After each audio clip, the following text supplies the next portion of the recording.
In September 1944, Allied commanders believed the war in Europe might be broken open with one bold strike. Not months of slow fighting, not another grinding advance. One road, a chain of bridges, airborne troops dropped deep into the Netherlands. British tanks racing north behind them, and at the far end of the plan, a bridge at Arnhem. If the plan worked, Allied forces could cross the Rhine, threaten Germany from the north, and maybe shorten the war before winter. But the plan had a hidden weakness. Every bridge had to be held. Every delay had to be absorbed. Every road had to stay open. Every warning had to be read correctly.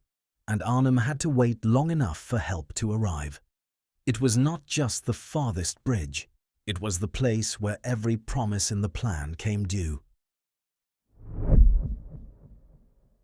By the autumn of 1944, the Allies had momentum.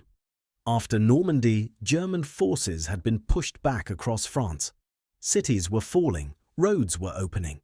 To many Allied commanders, the German army in the West looked wounded, disorganized, and close to breaking. But the faster the Allies moved, the farther their supplies had to travel.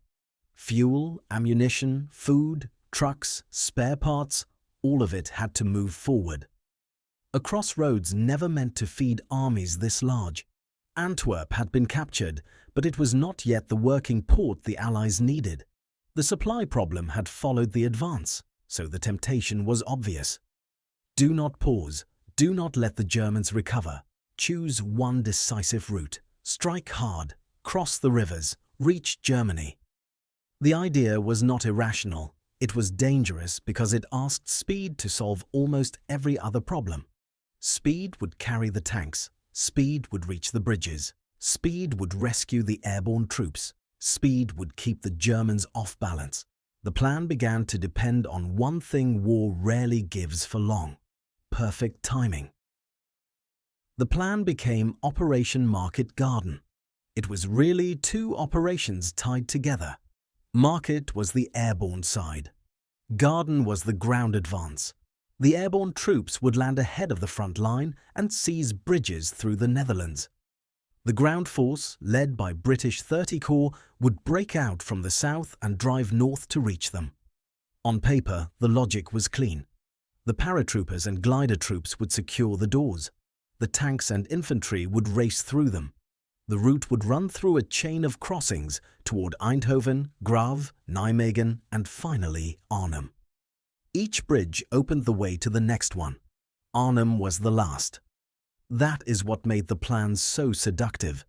It turned a hard campaign into a line on a map, a line that pointed north, a line that seemed to bypass the strongest German defenses, a line that promised the Allies could leap over rivers, outflank the enemy, and force open the road into Germany. But a line on a map does not show traffic. It does not show a bridge being blown. It does not show fog over an airfield. It does not show a radio failing. It does not show a battered enemy pulling itself together faster than expected. And it does not show the men at the far end of the line waiting while every delay behind them gets closer. For Market Garden to work, the airborne troops had to do something extraordinary. They had to land behind enemy lines, seize bridges before the Germans could destroy them, and hold those bridges until the ground column arrived. The American 101st Airborne would help secure the southern part of the route. The American 82nd Airborne would fight around the crossings near Grave and Nijmegen.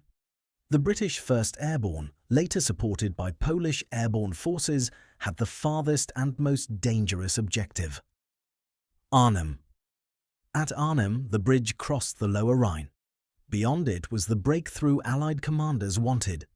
A bridgehead over the Rhine could open a route toward Germany's industrial heartland and threaten the enemy from a direction they did not want to defend. But Arnhem sat at the end of the chain. If the first bridges held, Arnhem still had to hold. If the road slowed, Arnhem kept waiting. If weather interrupted reinforcement, Arnhem kept waiting. If German forces reacted faster than expected, Arnhem absorbed the pressure first. The airborne side could open the way, but the ground force had to arrive before the opening closed. The ground advance looked powerful. Tanks, infantry, artillery, engineers, vehicles by the thousands. But power still has to move. For 30 Corps, movement became one of the most fragile parts of the entire operation.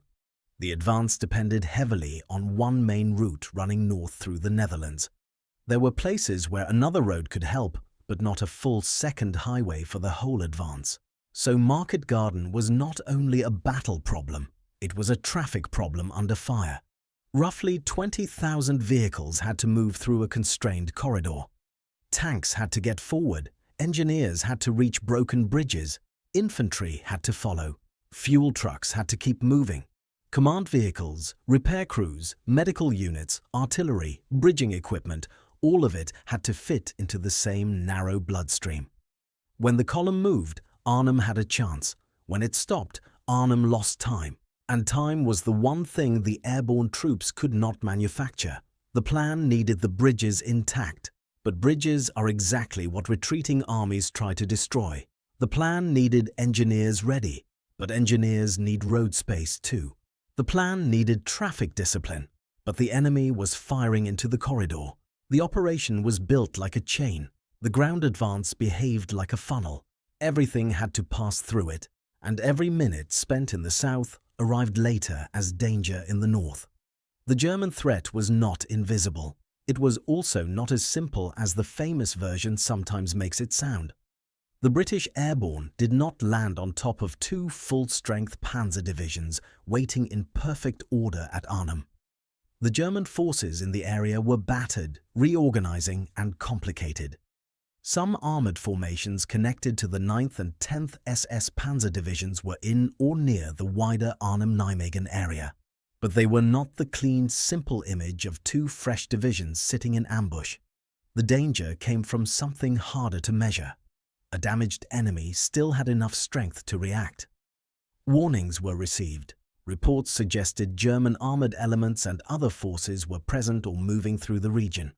Some information was uncertain, discounted, and interpreted too optimistically. That optimism had a logic. The Germans had been retreating. Their armoured formations had been mauled.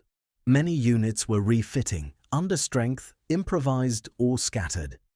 It was reasonable to believe they were not ready to stop a major Allied operation. But a weakened enemy is not a harmless enemy. Arnhem did not require the Germans to be strong everywhere. They only had to react fast enough at the far end of the Allied plan. They pulled together battle groups. They used remnants, training units, SS formations, home defense troops, Luftwaffe personnel, and whatever could be organized quickly. The force picture was messy, but messy does not mean ineffective. Against lightly armed airborne troops waiting for relief, even a damaged enemy could become decisive.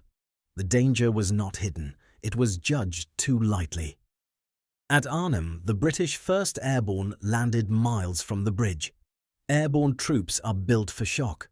They are not built to wait for days while a ground column fights its way toward them. They carry limited ammunition, limited food, limited heavy weapons. Their advantage is surprise at the objective before the enemy can recover. But the bridge at Arnhem was not under their boots when they landed. They had to move toward it. Some men reached the bridge area. Others were blocked by German resistance. The formation began to split between those fighting near the bridge and those fighting around the landing zones and Oosterbeek. The plan had expected relief. The men at Arnhem were not supposed to hold forever.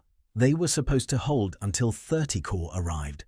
But south of them, the chain was already losing time. At Sun, a bridge was blown and had to be replaced. Along the corridor, the advance faced fire, congestion, and delay. At Nijmegen, another crossing consumed more of the schedule.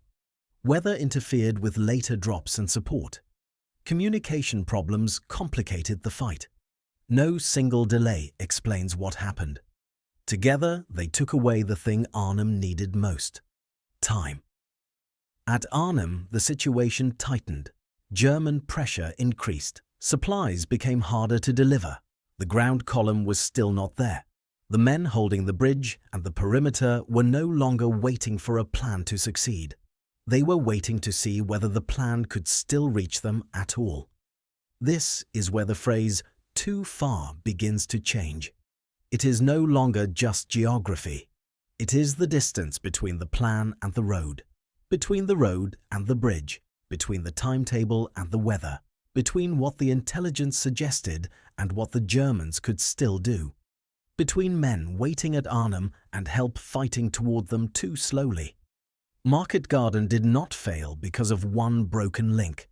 It failed because the broken links fed into each other. A delay in the south became pressure in the north. A traffic problem became an airborne problem. A blown bridge became a timing problem. A weather delay became a supply problem. A discounted warning became a battlefield surprise. A wounded German force became a dangerous German defense because it was given time to react. By the time Allied forces captured Nijmegen Bridge, the margin at Arnhem had nearly disappeared. The plan still had courage. It still had men fighting hard. It still had moments that came close. But courage does not create road space. Courage does not clear the weather. Courage does not make a column move faster through a narrow corridor. And courage does not restore the time already lost. At Arnhem, the operation changed shape. The dream of a rapid crossing into Germany gave way to something darker and smaller: survival, withdrawal, evacuation. During Operation Berlin, about 2,500 men escaped back across the Rhine. More than 6,000 were left behind. More than 10,000 Commonwealth and Polish troops had been dropped at Arnhem. Around 1,500 were killed. More than 6,500 were captured. Dutch civilians suffered too.